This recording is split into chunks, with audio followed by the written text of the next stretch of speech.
the soft glow of a late afternoon sun, a photograph captured a moment of pure, unadulterated bliss. A mother and her young daughter, perched on an old wooden swing set, their laughter seemingly echoing beyond the glossy print. The mother, Sarah, wore a wide, genuine smile, her eyes crinkling at the corners with an infectious joy. Her daughter, Emily, a vibrant spark of life with a tangle of golden curls, mirrored her mother's happiness, her small hands gripping the swing ropes with an innocent enthusiasm.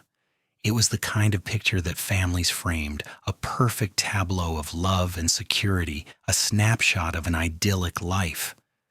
Yet for anyone who looked closely, who truly saw beyond the radiant smiles and sun-dappled setting, a subtle, almost imperceptible detail whispered a different story, a hint of an unseen struggle lurking beneath the surface of their perfect world. It was in the mother's left hand, the one loosely holding Emily's waist, where a faint tremor, a barely there vibration, suggested a fragility hidden from casual view. This was Sarah, a woman in her late 30s, a loving single mother whose entire universe revolved around Emily, her spirited 6-year-old. Their home, a cozy 2-bedroom apartment filled with Emily's crayon drawings and Sarah's carefully tended houseplants, was modest but always brimming with warmth and cheerful noise. Despite the constant dance with financial constraints, Sarah ensured their life was rich with experiences, picnics in the park, impromptu dance parties in the living room, and countless bedtime stories. She worked tirelessly as a freelance graphic designer, often burning the midnight oil after Emily was asleep, meticulously crafting logos and brochures, her fingers flying across the keyboard with a practiced efficiency. Every penny earned was a direct investment in Emily's future, in her happiness, in the simple joys that made their small world feel boundless. Sarah possessed an innate resilience, a quiet strength that had seen them through numerous challenges, always emerging with her unwavering optimism largely intact. Her love for Emily was the fuel that powered her days, an inexhaustible wellspring of energy and purpose. Lately, however, there had been a new, subtle current beneath the surface of Sarah's usual robust energy. A persistent tiredness had begun to settle in her bones, a fatigue that sleep seemed increasingly unable to conquer. What she initially dismissed as the cumulative effect of long work hours and the relentless demands of single parenthood had started to manifest in more tangible ways. There were moments when her hand reaching for a coffee cup or steadying a sketchbook would betray a slight tremor. It was fleeting, easily rationalized away as a consequence of too much caffeine or the stress of a deadline. "Just a bit wired," she'd murmur to herself, flexing her fingers, trying to coax them back into perfect stillness. Emily, in her innocent perceptiveness, occasionally noticed. "Mommy, your hand is shaky," she'd once observed as Sarah tried to fasten a particularly stubborn button on her coat. Sarah had laughed it off, playfully wiggling her fingers. "Just cold, sweetheart." "Need to warm them up," she'd replied, forcing a cheerfulness she didn't entirely feel. These were isolated incidents quickly forgotten in the rush of daily life, but they were there, small ripples foregrounding a potentially larger disturbance. The tremor was almost imperceptible at first, a faint vibration in her dominant right hand, sometimes appearing when she was particularly stressed or under pressure.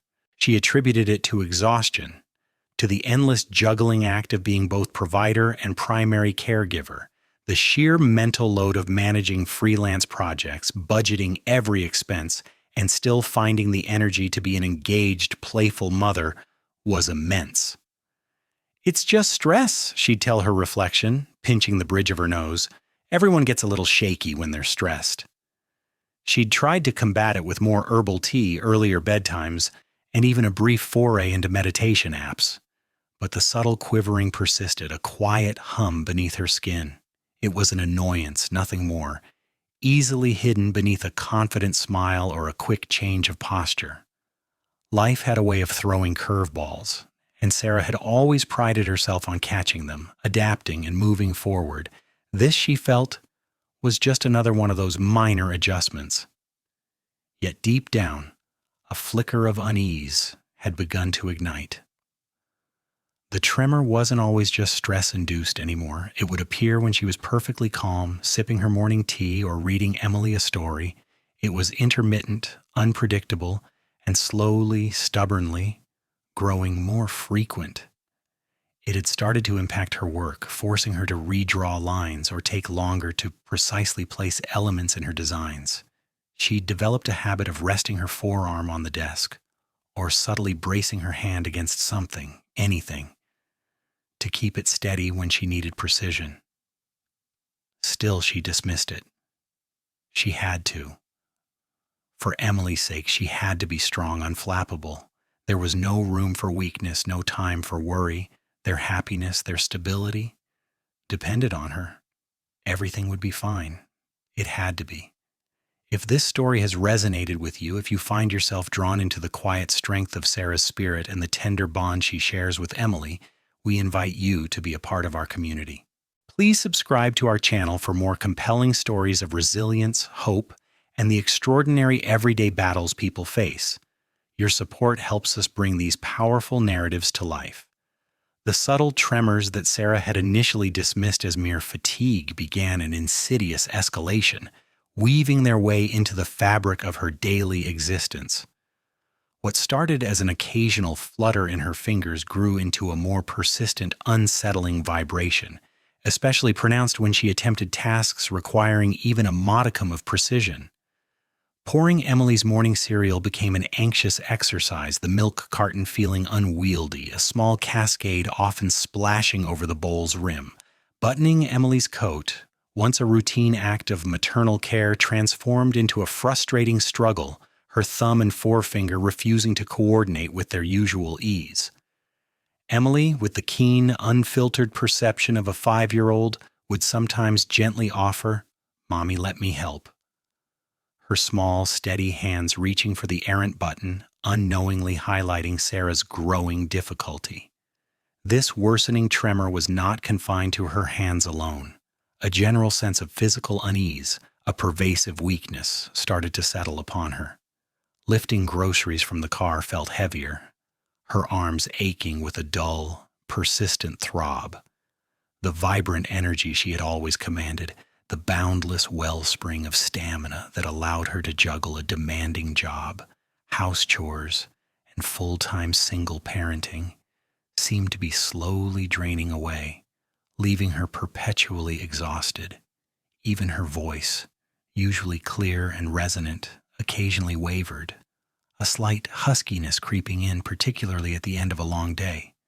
She found herself leaning against counters more often, seeking support, her posture subtly shifting as her body tried to compensate for an unknown deficiency.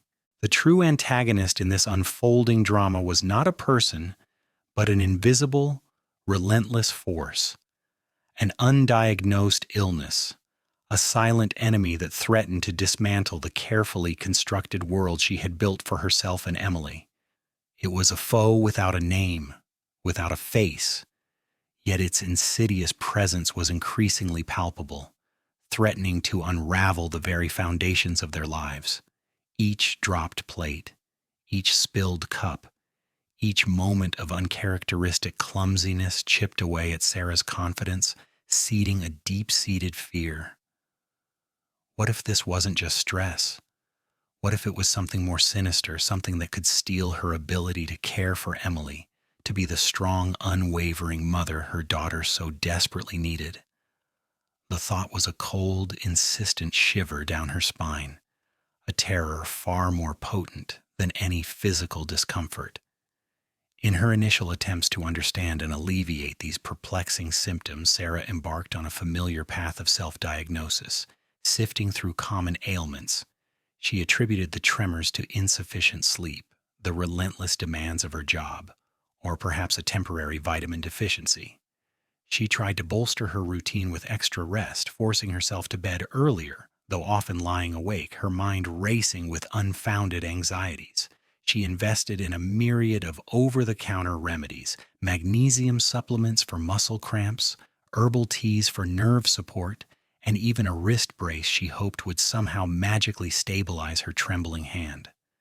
She spent precious limited funds on these quick fixes, clinging to the hope that a simple solution lay just within reach, that she could conquer this unsettling change with willpower and readily available cures.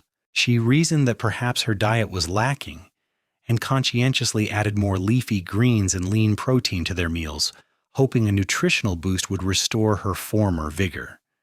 She took longer, more intentional deep breaths, attempting to calm what she perceived as an overactive nervous system.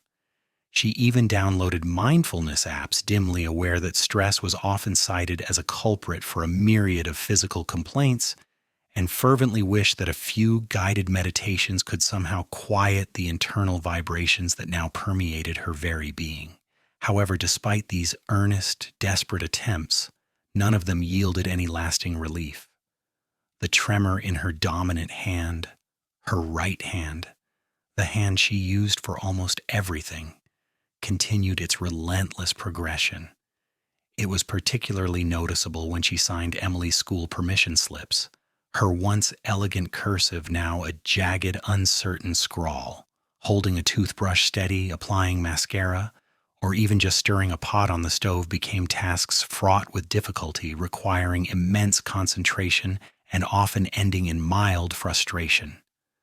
The sense of control she once possessed over her own body was slowly, inexorably eroding, replaced by a disconcerting unpredictability.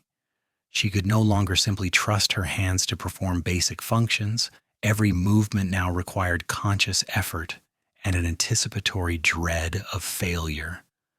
The quiet desperation intensified, a gnawing certainty growing within her that this was far more than just stress or tiredness. It was something profoundly wrong, something that demanded a different, more serious kind of attention. The thought of confronting this unknown, of admitting that her body was betraying her, filled her with a profound, isolating fear. The tremor, once a subtle nuisance, had now become a relentless, undeniable presence. It was no longer just an occasional twitch, easily dismissed as a result of too much caffeine or not enough sleep. It was a constant, almost rhythmic vibration, particularly evident in her right hand, the one she relied on for nearly everything. Sarah found herself bracing against it, mentally willing her fingers to cooperate as she tried to perform even the simplest tasks. A coffee cup, once an extension of her grip, now felt precariously balanced, threatening to spill its hot contents with every slight shudder. The clatter of dropped cutlery became a familiar, embarrassing soundtrack to her meals, a sound that made her stomach clench with dread. Even buttoning Emily's tiny shirt in the morning or painstakingly braiding her hair, a cherished ritual, transformed into an arduous battle against her own uncooperative muscles. Emily, with the uncanny perception of childhood, began to notice. She didn't voice her observations directly at first, but her innocent questions cut deeper than any accusation. "Mummy, why do your hands shake when you draw my unicorns?" she'd ask, her brow furrowed in concern, her small finger pointing at the wobbly lines on the paper. Or, "Are you tired, Mummy? You dropped my juice again." Each query, delivered with pure, unadulterated love, was a dagger to Sarah's heart. She'd offer a quick, reassuring smile, concocting hurried excuses about being sleepy or clumsy, but the unease in Emily's eyes lingered, a reflection of Sarah's own escalating fear. The girl was too young to understand the complexities of illness, but she was old enough to sense that something was changing, something was wrong with the dependable, steady hands of her mother. This physical betrayal was spilling over into every aspect of Sarah's carefully constructed life. Her job at the graphic design firm, a position she had held with pride and competence for years, was becoming a minefield of potential failures. Her role demanded precision, a steady hand for intricate mouse movements, and the meticulous arrangement of digital elements. Now the tremor interfered with her ability to navigate complex software interfaces, causing her cursor to jump erratically or her lines to waver. She found herself taking longer to complete tasks, constantly redoing segments, her forehead perpetually creased in concentration, trying to tame the rebellion in her fingers.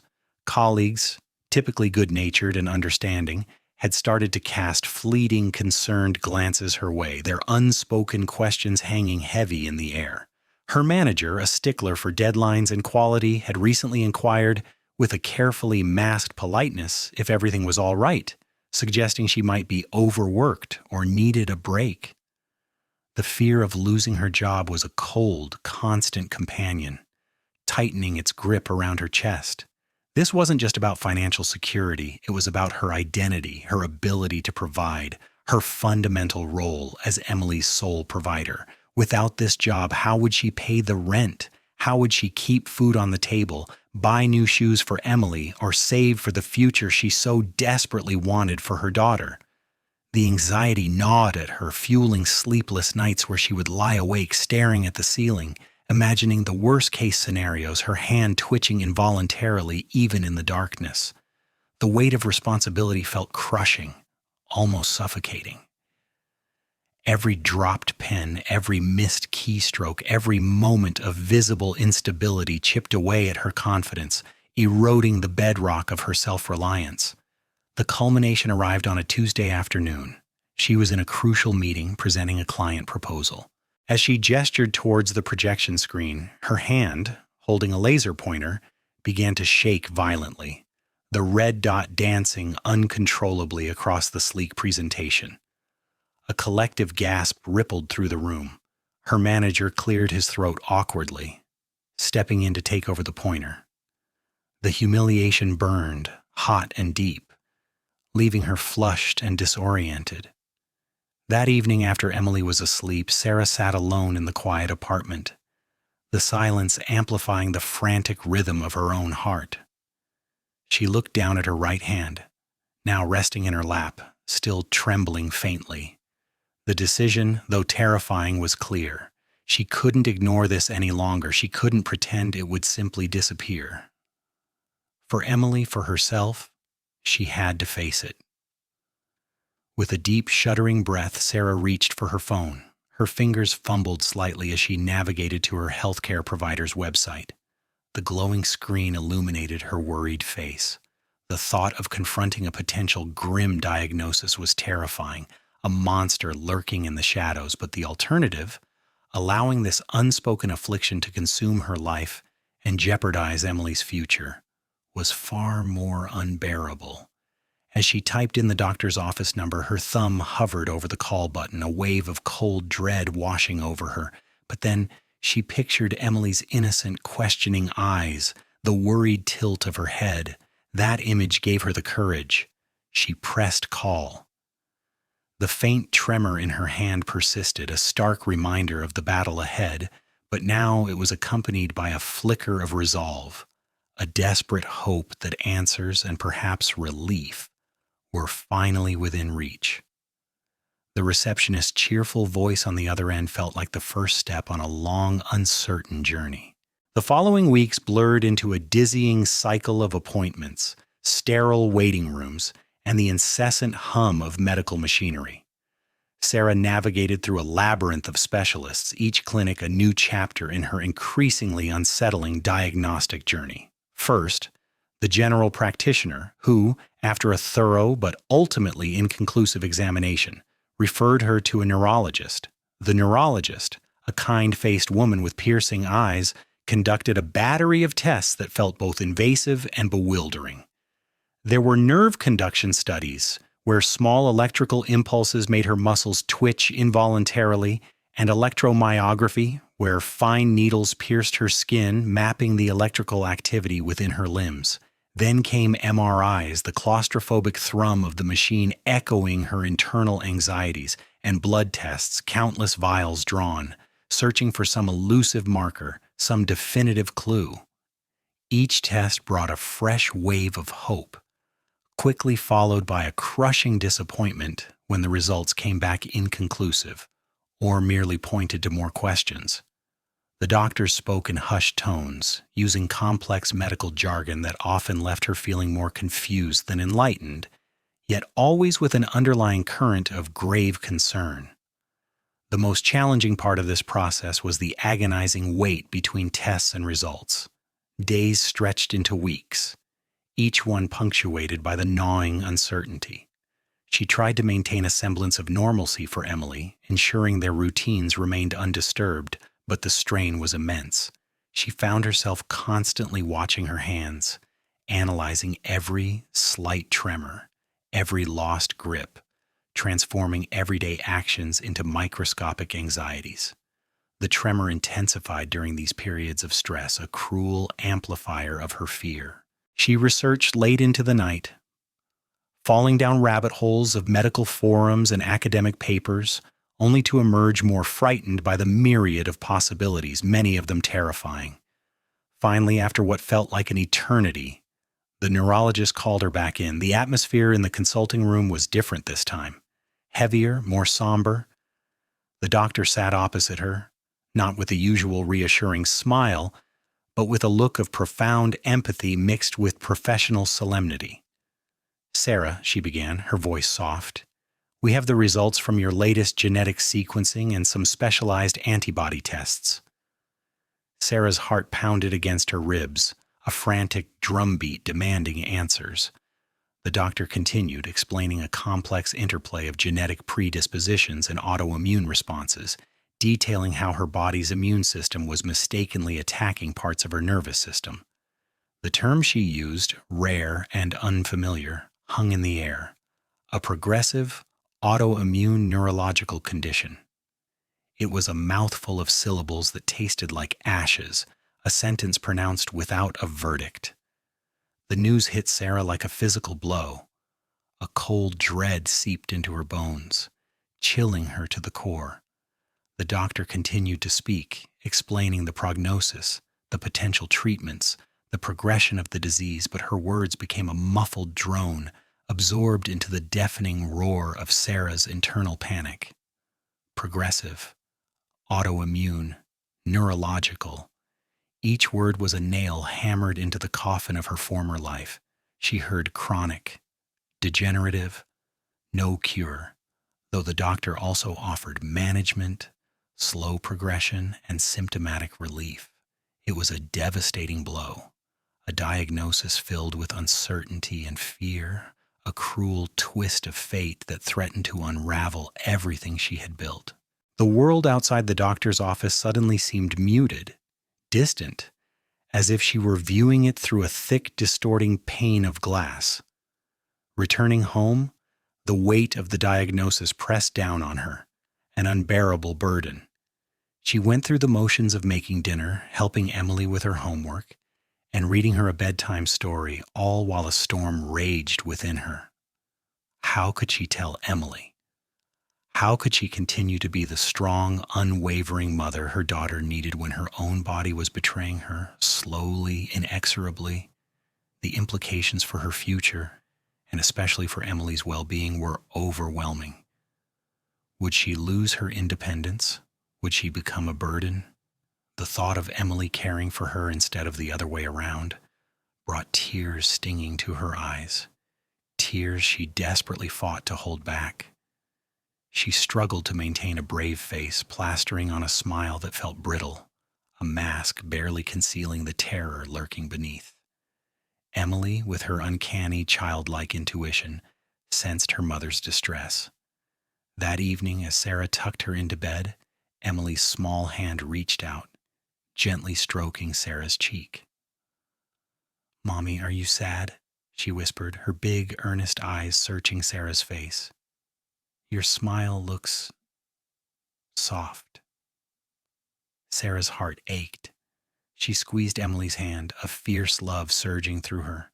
"No, sweet pea, Mommy's just a little tired today," she lied, her voice cracking slightly. Emily, however, wasn't convinced. The next morning she brought Sarah a cup of lukewarm tea, carefully balanced on a brightly colored plastic tray. "For your hand, Mommy," she said, her brow furrowed with concern. "So it won't shake." She then proceeded to meticulously pick up all the small toys scattered across the living room floor, placing them carefully in their box, an unspoken gesture of wanting to help. to lighten her mother's load. "See?" Emily announced proudly, stacking a tower of blocks with exaggerated care. "I can do it. You don't have to worry." Emily's innocent attempts to help, her visible concern, only amplified Sarah's emotional burden. The love and vulnerability in her daughter's eyes were a powerful, raw reminder of what was at stake. It both broke her heart and ignited a fierce, desperate resolve. This wasn't just about her anymore. It never truly had been. It was about Emily, about ensuring her daughter's future remained bright and secure, no matter the challenges that lay ahead. The diagnosis was terrifying, a dark cloud on their horizon, but Emily's unwavering love and simple acts of kindness were a fragile yet potent beacon of hope in the overwhelming darkness. Sarah knew with a certainty that transcended her fear that she had to fight. For Emily, she would fight with every fiber of her being. The road ahead would be long and arduous, fraught with pain and uncertainty, but she would not walk it alone. Her daughter, unknowingly, had given her the strength to face the unknown. The doctor's words had been a relentless torrent, each medical term a fresh wave crashing against Sarah's fragile hope, leaving her gasping for air. Rare neurological condition, progressive, no definitive cure, managing symptoms. The clinical detachment of the pronouncements did little to dull their devastating impact. Emily, bless her innocent heart, had clung to her mother's hand throughout the consultation, her small fingers wrapping around Sarah's trembling ones, a silent anchor in a storm of incomprehensible information. Now, weeks later, the initial shock had morphed into a grim determination, a resolve forged in the crucible of fear for her daughter's future. Sarah embarked on a challenging journey to find effective treatment, a quest that felt less like seeking medical help and more like embarking on an epic, labyrinthine odyssey. Her mornings began not with coffee and quiet reflection, but with a dizzying dive into online medical journals, clinical trial databases, and support forums. Each specialist visit was a meticulously planned campaign, hours spent researching their credentials, their approach, their success rates with conditions similar to hers. The medical system, once a comforting safety net, now felt like an impenetrable fortress, its gates guarded by endless forms, long waiting lists, and the disheartening refrain of "we'll get back to you." She navigated appointments with neurologists, movement disorder specialists, and even alternative therapists, each conversation a delicate dance between hope and skepticism. Some offered experimental therapies, their promises veiled in caveats and unproven efficacy. Others presented grim statistics, painting a picture of relentless decline. Sarah held on to every thread, every possibility, filtering through the noise with a desperate, analytical precision she hadn't known she possessed. She had to. Emily was depending on her. The financial strain was a constant, suffocating weight, a phantom limb that ached with every decision. Her health insurance, once seemingly robust, now felt like a sieve, barely covering the mounting costs of specialized consultations, diagnostic tests, and the exorbitant price of certain medications. The experimental therapies, many of which held the tantalizing possibility of slowing the disease's progression, were almost entirely out-of-pocket expenses, figures that made her stomach churn. Her income, already stretched thin, began to buckle under the pressure. She found herself meticulously scrutinizing every grocery bill, delaying repairs on her aging car, and cutting out every conceivable luxury. Thoughts of reduced work hours, or even the eventual inability to work, haunted her. How would she maintain their modest apartment? How would she ensure Emily continued her beloved dance classes? The future, once a canvas of possibilities, now felt like a terrifying abyss she was hurtling towards. She began exploring options she had once considered unthinkable, taking out an equity loan on her small home, liquidating the last vestiges of her meager retirement savings, even considering a second late-night job, despite her worsening symptoms. The idea of losing everything, of not being able to provide for Emily, was more terrifying than the disease itself. Amidst this relentless struggle, a small but loyal network of friends and family began to rally around her. Her sister Maria drove 2 hours every weekend, bringing home-cooked meals that Sarah was often too exhausted to prepare herself.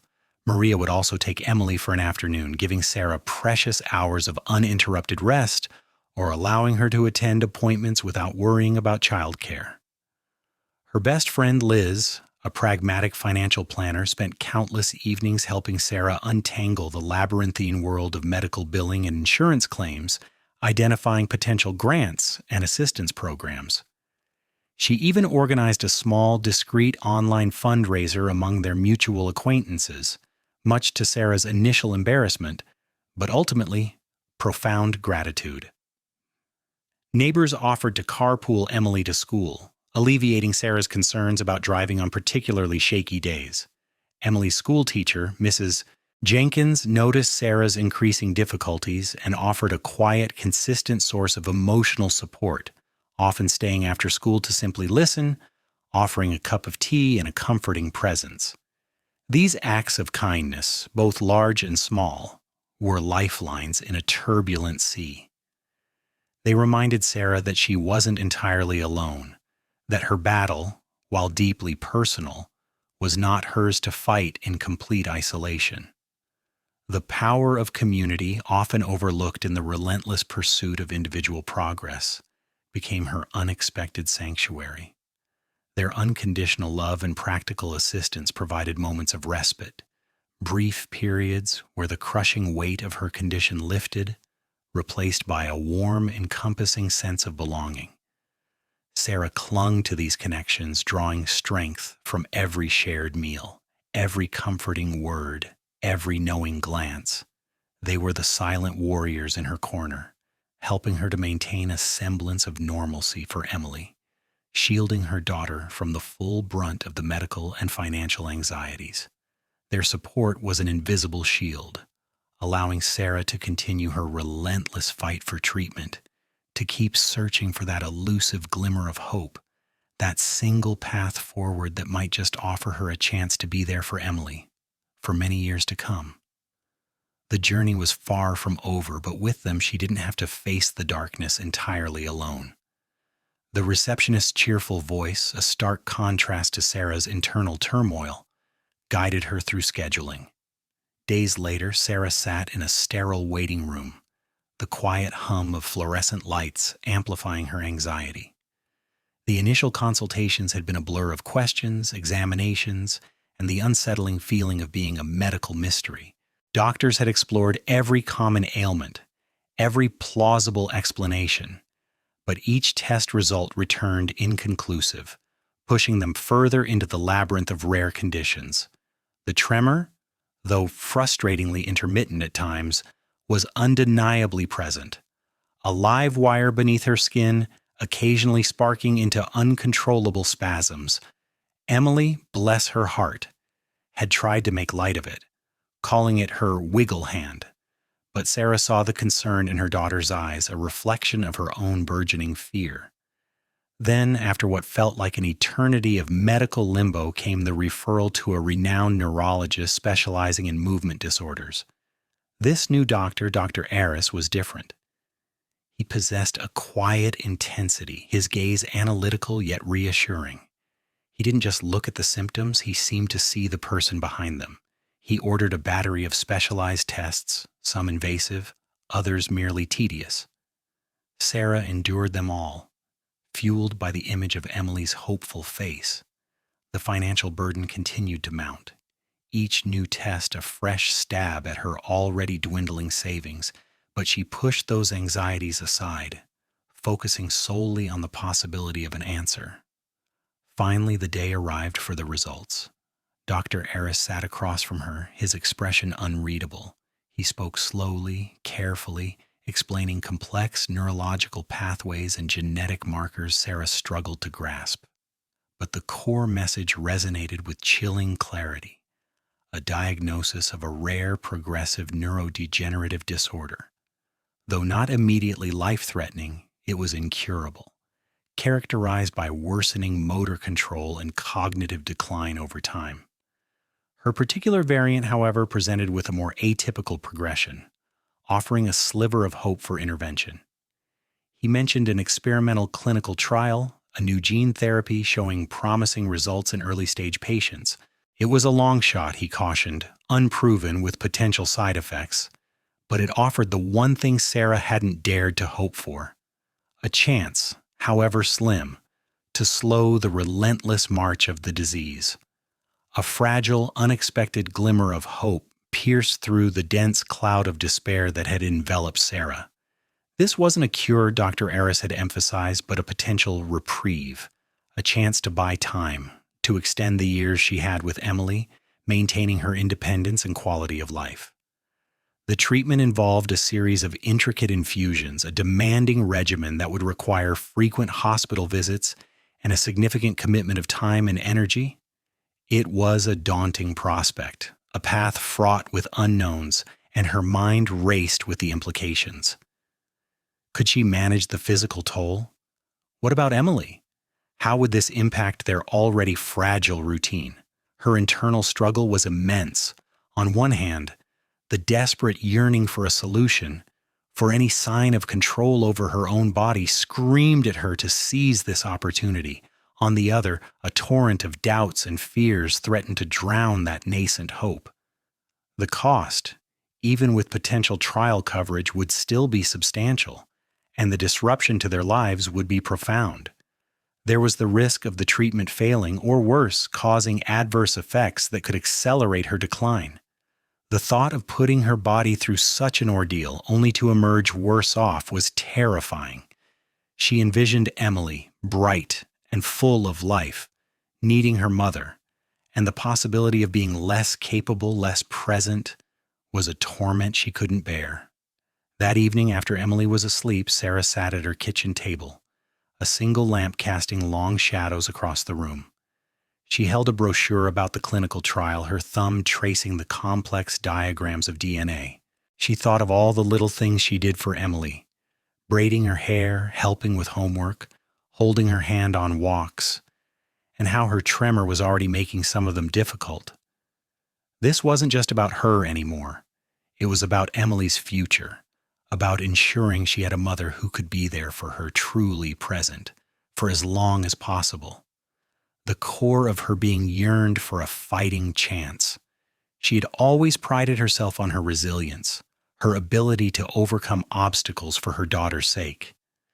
This disease was the greatest obstacle she had ever faced, threatening to steal not just her physical abilities, but her very capacity to mother effectively.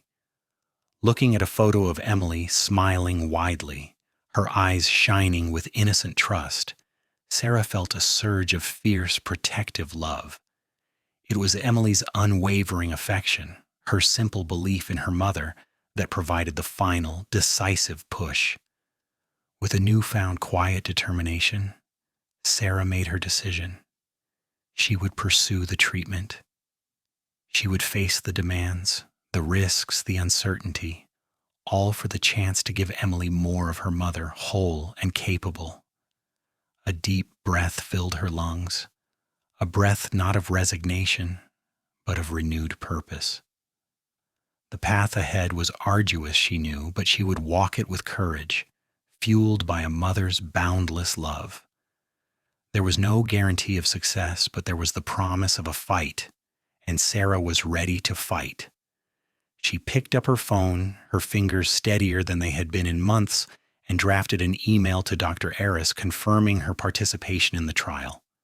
It was a commitment, a promise to herself and to Emily, to seize this glimmer of hope with both hands, to face the unknown with every ounce of strength she possessed. The commitment made, Sarah plunged headlong into the demanding world of the clinical trial. Her days quickly became a meticulously scheduled dance between hospital visits, specialized therapies, and the relentless rhythm of her treatment regimen. Each morning began with a precise cocktail of medications, followed by sessions with physical therapists who guided her through exercises designed to strengthen weakened muscles and retrain her nervous system.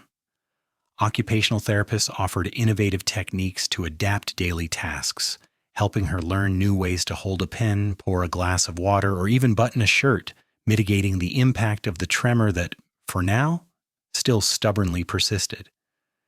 There were days of profound exhaustion, where every muscle ached and her mind felt clouded, the side effects of the powerful drugs a constant, unwelcome companion. She experienced nausea that would steal her appetite, headaches that throbbed behind her eyes, and moments of crushing fatigue that made even lifting her head feel like an insurmountable challenge. Yet through it all, she held onto Emily's image, a vibrant beacon in the encroaching darkness. There were moments of despair, quiet tears shed in the solitude of her hospital room or the hushed privacy of her bathroom after Emily was asleep. Moments where the sheer weight of her illness threatened to overwhelm her, making her question if this arduous path was truly worth the struggle. But each time, Emily's innocent face, her infectious laughter, or a simple, artless question about their next adventure would reignite Sarah's resolve. Emily, with her boundless energy and unwavering optimism, was an anchor in Sarah's turbulent sea. Emily, despite her tender age, seemed to possess an innate understanding that her mother was fighting a battle, though she couldn't articulate the enemy. She learned to hand Sarah objects with extra care, to offer a steadying arm when they walked, and to patiently wait if Sarah needed a moment to complete a task. Her small acts of kindness, often unspoken, spoke volumes. She would draw pictures of strong women, sometimes with a steady hand, sometimes with a hand covered in glitter, always with a bright, triumphant smile. She'd leave these crayon masterpieces on Sarah's pillow or taped to the refrigerator, little affirmations of love and belief. "You're the strongest, Mommy," Emily would declare, her eyes wide and earnest, her small hands squeezing Sarah's. Those words, those tiny hands, were Sarah's most potent medicine, far more effective than any pharmaceutical. They shared tender moments of quiet resilience, reading stories together, Emily carefully turning the pages or simply snuggling on the couch, the comforting weight of her daughter a balm to Sarah's weary soul. Emily's unwavering belief in her mother's strength was a constant, gentle pressure, pushing Sarah forward when her own strength faltered. The treatment journey was a relentless cycle of hope and frustration. Some weeks brought minor improvements, a slight decrease in the tremor's intensity, a fleeting moment of steadiness. Other weeks saw regressions, the tremor flaring up with renewed vengeance, casting a shadow of doubt over everything. Sarah learned to ride the waves, celebrating the small victories and weathering the inevitable setbacks with a grim determination. Her medical team, led by Dr. Aris, was a constant source of encouragement, meticulously tracking her progress, adjusting dosages, and refining therapies. They acknowledged the difficulty of her path but maintained a professional optimism that Sarah clung to during her lowest points. Then, weeks into the most intensive phase of the trial, something shifted. It wasn't a dramatic, instantaneous cure, but a subtle, yet undeniable change. One morning, while attempting to sign a consent form for Emily's school trip, Sarah noticed it. Her hand, usually prone to a slight jitter, felt calmer, slower. She concentrated, her brow furrowed, and with careful deliberation, she completed her signature. It wasn't perfect, still a little shaky, but it was significantly steadier than it had been in months. A spark of something, a nascent flicker of hope, ignited within her. She didn't dare articulate it immediately, fearing it might be a fleeting fluke, a cruel trick of her mind. But the improvements continued slowly, incrementally. The tremor in her dominant hand, the one that had betrayed her so often, began to recede. Not disappear entirely, not yet, but its amplitude diminished, its frequency lessened. She found herself able to hold a fork without spilling, to pour a cup of tea with less trepidation, and most profoundly, to brush Emily's hair without the familiar struggle. One afternoon, playing a board game with Emily, her fingers deftly moved a small plastic piece across the board without fumbling. Emily looked up, a bright smile on her face, and simply said, "You got it, Mommy," without a hint of the concern she used to show. In that moment, a profound relief washed over Sarah, so potent it brought tears to her eyes. This was it. This was the turning point she had desperately prayed for. The treatment was working. It wasn't a complete miracle, but it was a tangible sign, a solid, undeniable proof that her fight, her endurance, Emily's unwavering love, had not been in vain. A wave of immense joy, pure and unadulterated, swept through her. She hugged Emily tightly, burying her face in her daughter's soft hair, whispering a silent prayer of gratitude. The path ahead was still long, she knew, but for the first time in what felt like an eternity, Sarah could clearly see the possibility of a future where her hand was steady, a future where she could truly be there, fully present for her beloved daughter. The small victories were adding up, forging a new reality, one steady, hopeful movement at a time. The arduous journey through the clinical trial had been a crucible, forging Sarah's spirit even as it tested her physical limits. There were days of profound fatigue, moments when the experimental medications wrought havoc on her body, and times she questioned if she had made the right choice. Yet through each wave of nausea and every ache, Emily's bright face remained her guiding star, a constant, radiant reminder of the love that propelled her forward. Slowly, imperceptibly at first, then with increasing clarity, the clouds began to part. The relentless tremor that had once dictated her movements, disrupting even the simplest tasks, began to recede. It wasn't a sudden miracle, but a gradual reclaiming of control, a quiet triumph of perseverance. The first tangible sign of improvement came when she found herself stirring her coffee without spilling a single drop, a small victory that brought tears to her eyes. Then she noticed she could write a grocery list with legible handwriting, something that had become an exercise in frustration. The fine motor skills she had feared lost forever were slowly returning, like faint echoes growing stronger. The most significant shift, however, was in her dominant hand. The tremor, once a constant, violent quiver, now manifested as a mere whisper, a slight vibration that she could often consciously suppress. It was a monumental transformation, a testament to the treatment's efficacy and her own unwavering resolve.